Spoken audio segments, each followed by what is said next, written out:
Pripreme se privode kraju i Orijent kreće u subotu u svoju 6. uzastopnu sezonu u drugoj ligi.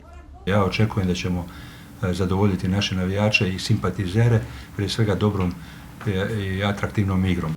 Kako bi se to i ostvarilo, nakon ne baš uspješne prošle sezone, Orijent je ovog ljeta uvelike promijenio momčad. Doveli smo mlade potentne igrače, doveli smo 9 igrača, 2 vratara. U svakoj liniji smo doveli nešto.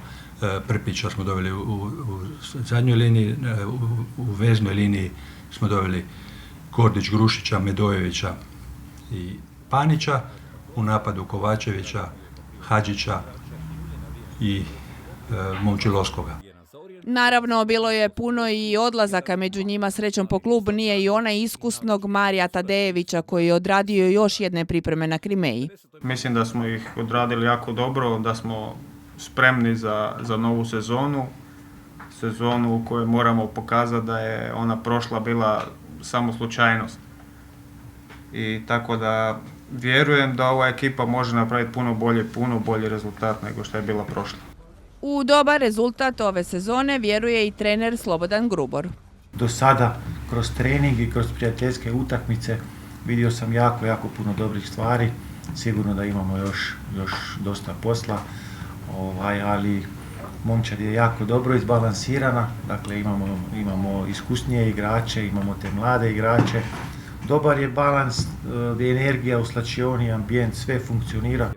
A prvi ispit crveni imaju na svom terenu u subotu. U sklopu prvog kola prve nogometne lige na Krimeju dolazi Croatia Zmijavci. Utakmica počinje u 17 sati i 30 minuta. Osim igračkih pitanja, na konferenciji je bilo riječi i o onim infrastrukturnim. Odnosno, još se jednom postavilo pitanje zašto djeca Krimeje i Trsata moraju trenirati na Podmurvicama. Za 8-9 mjeseci su novi izbori. Ovaj grad je napravio puno i uložio u sportsku infrastrukturu zadnjih 20 godina. U nogometnom dijelu nije nikada napravio, sada je to već i 80 godina. Ako gledamo i duže, znači Italija je sagradila Belvedere, privatni kapital je sagradio Rujevicu, INA i Lučki radnik su sagradili firme u prošloj državi, znači nijedno nogometno igralište ovaj grad nije napravio. Djeca i ljudi iz ovog kraja grada svakako zaslužuju jedno nogometno igralište, naglašeno je na konferenciji za novinare. Te je s Krimeje još jednom apelirano da se sagradi nogometno igralište na kampusu kao što je to bilo i planirano.